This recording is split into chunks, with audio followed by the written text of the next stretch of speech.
goes back to the future, a familiar destination for him, and returns in fine shape in The Martian.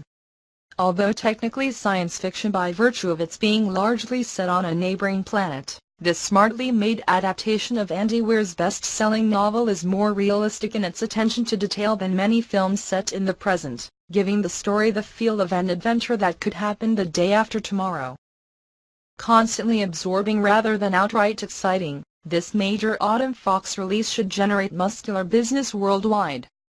Scott has famously been up in space before, thrillingly in Alien, far less so in Prometheus, a sequel to which he is currently preparing.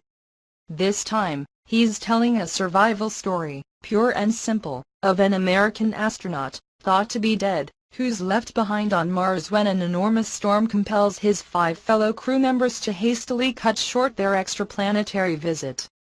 It's Robinson Crusoe on Mars, but without the monkey and aliens.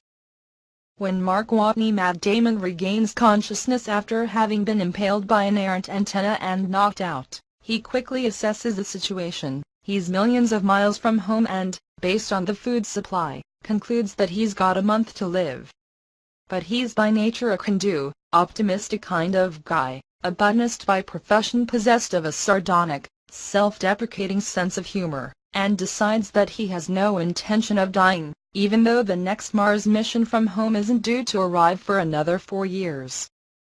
Most of the early going is devoted to the man making calculations as to how he can maximize his time on the arid planet, beginning by growing more potatoes from the ones he's got, in part by using his own homemade manure.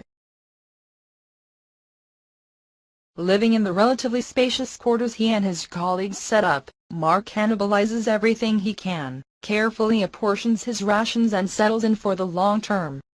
At moments the biggest threat to his sanity is the exclusive collection of 70s disco music left behind by one of his former astronauts.